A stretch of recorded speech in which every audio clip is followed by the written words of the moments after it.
Right. I'm waiting whenever you're ready. Got it. Hello, What were you saying? how are you? Hey, I'm good. What's going on with you tonight? Yes. Hi Maya. Today I want to talk about motivation, especially Dan Pink's ideas. I hear he has a different view on what motivates people. Oh, interesting. What's his perspective on motivation that caught your attention? That sounds surprising. I thought money was the biggest motivator. Yeah, that's what most people assume. But what did he actually say that surprised you? Okay. So reduce performance. How is that possible? I'm not sure I'm following. Yeah, what was Dan Pink actually saying about reducing performance? Okay. So, what truly motivates people according to Dan Pink? I'm still a bit unclear on what Dan Pink was actually saying here. Maybe if you summarized his main points about what really motivates people, that would help me understand what part seemed surprising to you. So, I think he describes three main drivers: autonomy, mastery, and purpose. Ah, autonomy, mastery, and purpose. So, what about that combination stood out to you compared to the traditional view of motivation? Yeah. So, can you explain autonomy first? You mean autonomy first? It's a sense of having control over what you do and how you do it, feeling like you get to make your own decisions instead of being micromanaged. Does that make sense? Okay. So, that makes sense. I work better when I am not forced. Right, most people do. What about mastery? How do you see that fitting into motivation for you? Oh, so mastery is the desire to improve skills or not? Exactly. That drive to get better at something just for the sake of getting better, not necessarily for reward or recognition. Do you feel like that's something you experience often? Yeah. So progress itself is motivating. Right. That feeling of actually getting better at something can be pretty powerful. So, Oh, with autonomy and mastery in the mix, where does purpose fit in for you? so progress itself is motivating. I'm not catching that clearly. Did you say purpose itself is motivating? Oh, and the third one is purpose. Purpose, like knowing why you're doing something matters, that it connects to something bigger than just your day to day task. Yeah, yeah, and more explain.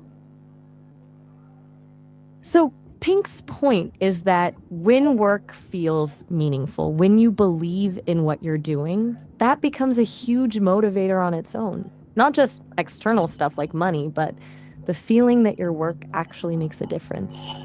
Yeah, so I feel more motivated when my work helps others. That makes total sense. Sounds like you're experiencing those three drivers pretty directly in your own work.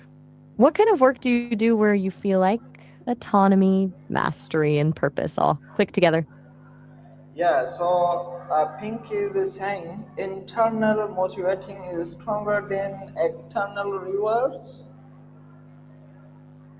Yeah, that's the core of what he's getting at. Traditional carrots and sticks don't work as well as people think.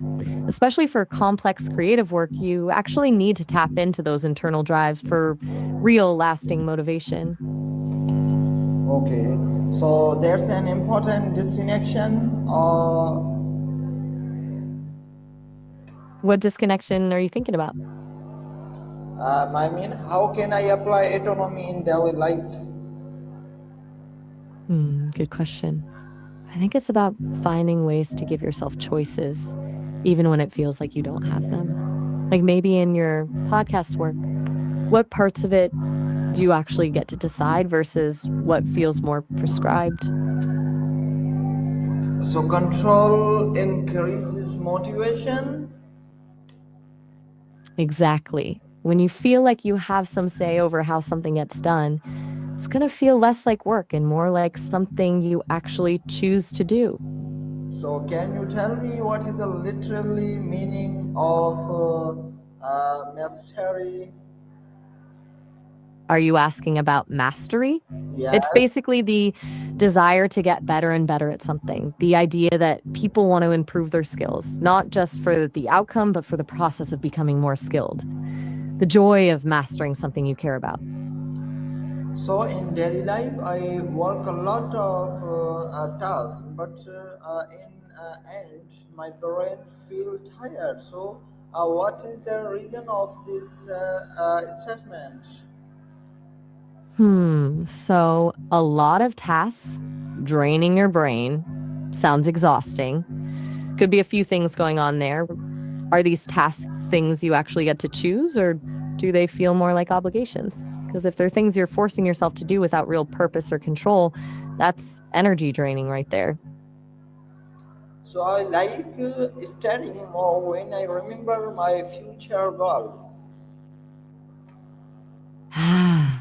So the purpose comes through then. Remembering what you're working towards helps make even hard tasks feel less draining, like it's connected to something meaningful for you. Yeah, does Pink talk about school motivation? I'm not catching who you mean by Finn. Could you clarify which Dan Pink? Grace sometimes kill curiosity. You mean skill curiosity? That feeling of wanting to learn something just because it's interesting or challenging, not for a grade or job, but just for the sake of knowing it better? Yeah. So real motivation is emotional, not financial. Exactly. Pink makes a really good point. Intrinsic motivation, what comes from inside you, is way stronger than external stuff like money or deadlines. The internal stuff is what keeps you going when the going gets tough. So how does autonomy affect workplace happiness? Studies show employees with high autonomy report higher job satisfaction, less burnout, and stronger engagement. It's basically giving people some agency over their work. When you control how you get things done, you feel ownership instead of being a cog in the machine. So can too much freedom reduce productivity? That's interesting. Actually, research shows that too little autonomy kills productivity, but moderate autonomy boosts it. The sweet spot is having enough freedom to feel ownership, but still having clear expectations and feedback. Complete freedom without any direction can sometimes feel overwhelming instead. Oh, so can freedom with accountability? Exactly. It's that balance. You're trusted to make decisions, but you're still responsible for the results. It creates ownership, not chaos. Okay. So what role does failure play in mastery? I'm not sure about Master CV. Could you clarify what you meant there? So I fear failure. Yeah, that's pretty normal. Most people do. That ch- But Pink's work. that changes the meaning of mistakes. Oh, you mean mastery? Yeah. Yeah, that idea that failure's not the opposite of success. It's part of learning, growing your skills. The more you practice and make mistakes, the closer you get to actually getting good at something. Yeah. So the direction keeps effort alive. Right. The whole process matters more than just the outcome. Yeah. So how can leaders use Pink's ideas? Leaders using those ideas. Probably by giving people more control over how they work, making sure everyone understands how their role connects to the bigger picture, and creating a culture where people feel safe to experiment and learn from mistakes. Oh, good. I understand motivation differently now. That's awesome. What specifically clicked for you? Oh no, that sentence is memorable.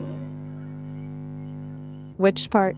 The autonomy, mastery, purpose combo, or something else? Thank you, Maya. This conversation gave me clarity. Of course, happy to help clear things up on motivation.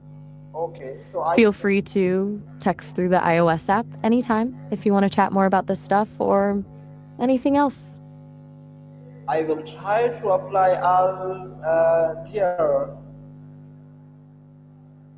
Cool. Good luck with that. Keep me posted on how it goes.